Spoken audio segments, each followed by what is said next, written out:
Hey guys, welcome to the Prepping Preacher. I'm so glad you're here. We're going to be looking at my jump bag today of what I carry in my vehicle.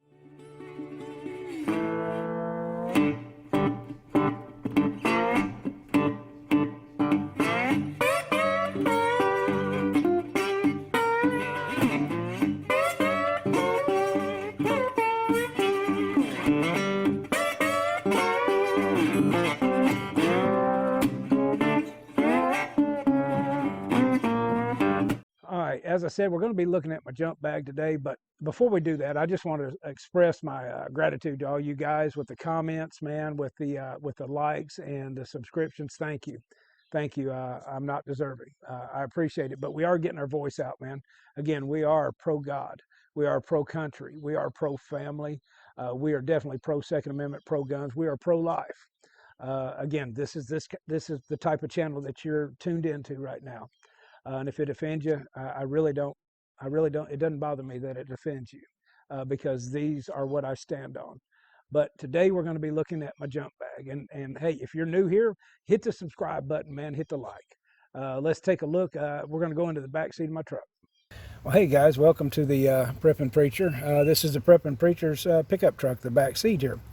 And I've had some questions in some of the comments asking what should they carry, what kind of bags to rig up, what kind of ammunition, different items like that. Well, I'm going to show you what some of my rig is. We're going to look at the jump bag today and how we have it when we're on a small road trip. Now, as you can see, it's concealed under my seat. I carry my AR pistol there. It's got the Romeo 5 XDR sitting on top of it, shake awake sight. And there's one 30-round mag in it already. And you'll see that there's mag pouches on the side. Also, there is my jump bag right there. And got to have my Diet Pepsi. But that jump bag is there with essential equipment. If I have to jump, basically I have to leave this truck quickly. Possibly take cover, whatever it may be, whatever circumstances may come up. Maybe I'm stuck in the center of Minneapolis in the summer of 2020. Who knows? Just joking, guys. But you never know what you're going to hit. And this is to jump out. So we're going to look at the gear that's inside that truck bag that I carry there. All right, now we're going to just kind of disassemble our jump bag here.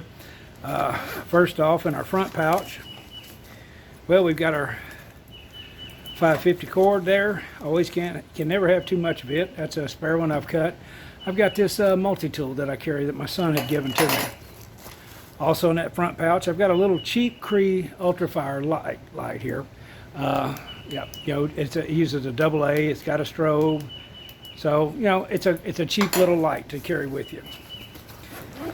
All right, next pouch. Well, there we are. There's 3 Glock Model 17 mags. Now I carry the 17 magazines with me for a reason.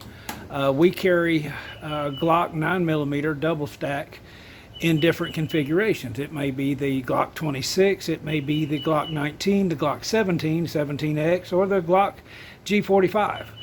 My wife and I both carry the Glock 19 double stacks with us when we're on a road trip so that we can have interchangeability of our magazines. And so that's what we're carrying right there with some pretty little bullets in them. All right. Next, top pouch here, get it, and we got our lighter. That's one type of fire. All right, we got our knife sharpener. Now I carry a knife sharpener with me, and it's also got a fire starter and a ferro rod with it. And the neat thing about this one, this Sharpall, and I may put a link down at the bottom for you on this. Folks, I don't know how to be an affiliate, so I'm just going to put you a link. But you got the rod here. You can sharpen your serrated edges. Also, it's got a groove in it where you can sharpen your fish hooks on it if you're so inclined to do. But it's got carbon steel, and it's also got ceramic guides, and it throws a little bit of edge on there. But it's something to carry with you as you go out. That's another fire starter. And then I've got the storm matches. These are wind and water resistant. So there's 3 R's in this, guys, in being a prepper. Number 1 is redundance, and you've heard the old saying, 1 is none, 2 is 1, 3 is better. Well, I believe in redundance, having different ways of doing things here on that. So the next R, it's not reading, writing, arithmetic. As I said, you got redundance, you got resilient. You got to be able to flow with it. You got to be able to move and groove, so to speak, but you be fluid, not static. And so you got to be resilient. You got to be able to handle it and back up, regroup, and hit it again. So you've got redundant, you got resilient, and then the next one is resourceful. So, all right, there's your 3 R's. That's your lesson for the day. That's that pouch. Now we're going to drop into the big main pouch. All right, we mostly travel in the state of Tennessee, so I have a Tennessee map in there.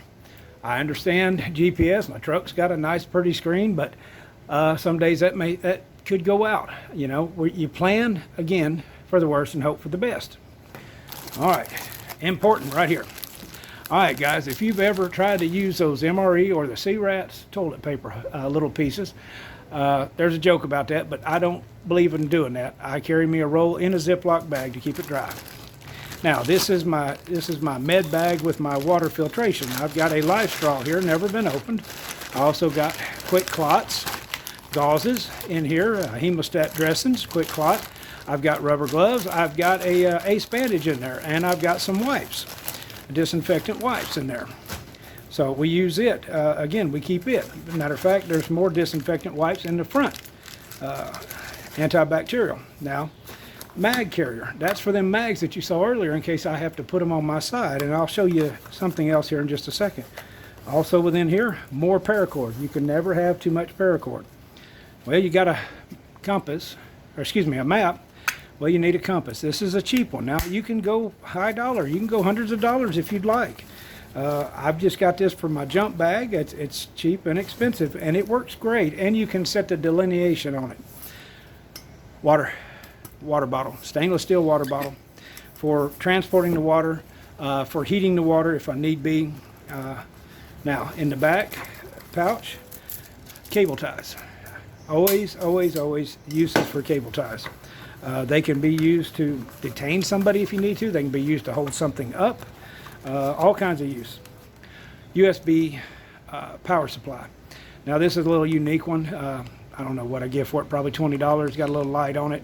You know, not worth the flip, but try to keep it charged. You got 4 ports there, so you can charge up. I've been able to charge my phone. I think it was a total of 3 if it got down to 10% with that one, just testing it out.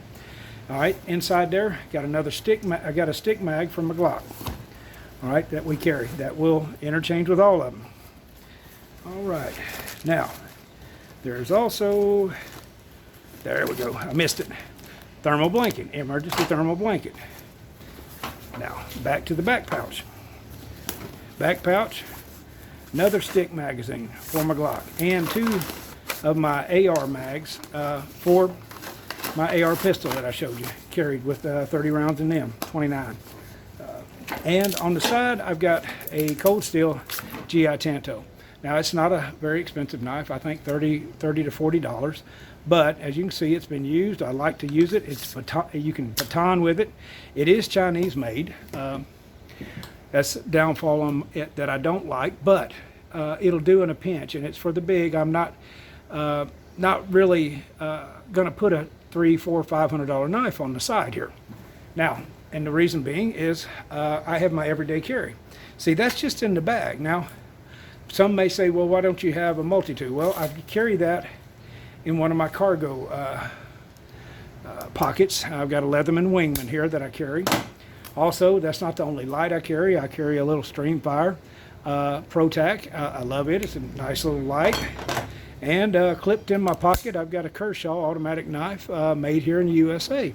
So it's again, it's all about redundancy. You try to keep what you're, keep some of this stuff on you. Now, also, when we're on a road trip, both of us, as I said, we carry a Glock 9mm with us. So you take it off. There we go. Now, this is my 19X. I've got it with the holster inside the cab with me.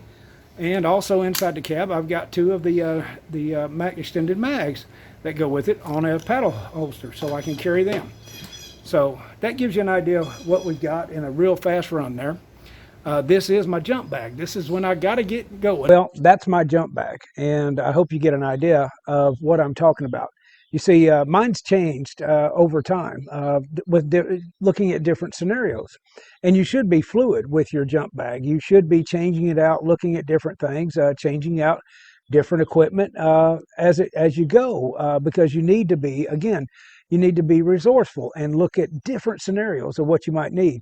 That jump bag is so if I have to jump out of that truck quickly and take cover and, I don't know, possibly return fire, whatever it may be, but that way, and hopefully it'll get me back to that truck so I can get the rest of my gear and get down the road. There's things I didn't show you that are contained in the truck, like work gloves and other multi-tools and other magazines and food and shelters and different things that I carry with me on these trips that are behind, that I have located within the truck. But that is my jump bag. That's the one I grab and go when I grab that rifle and I'm gone, or that pistol, whatever I'm carrying with me. Uh, be fluid, and yours don't have to match mine. Okay, it matches your gear, what you need as far as that goes. I mean, you can put a $500 knife on the side if you'd like, or you can put a $10 knife. It's up to you. I mean, but just get something. You know, compasses. I mean, you could shoot and go for a Lensatic Trillium military compass at about $100. I've got one. It's in my get home bag, but you know, you could go that route, or you could go like the $10 or $15. See, my bag, if you took out the ammunition and the magazines, you've probably got $150 worth of gear counting the bag. I know there's no food. I know there's no rain gear. I know there's no shelter in it, but it's not meant for that. Um, with the ammo, we're probably at today's prices, we're probably closing in at $400 to $500. So it is an expense. So if you're not able to do it on the budget, I wasn't when I first began. I mean, I added to it a little at a time. Well, I hope this give you some ideas, and I hope it got you to think, because I'm telling you, that's the number one weapon you got is your head, is thinking. Man, get you a plan A, plan B, plan C. Just look at different scenarios that you might run up on. And just Murphy's Law, everything you plan for, that's not going to happen. It'll be something you don't plan for. But just keep planning for different things and changing out. Be fluid, guys. Be resilient. Be resilient. Remember the 3 R's I taught you. Hey, and if you've made it this far in the video, well, God bless you, man. I appreciate it. Hey, show your love, hit the like, come on and subscribe to my channel so you'll get more updates, and hit that bell. But until I see you again, I pray that God may richly bless you and that you'll continue to stand in the gap. This is the Prepping Preacher. Guys, I'm out of here.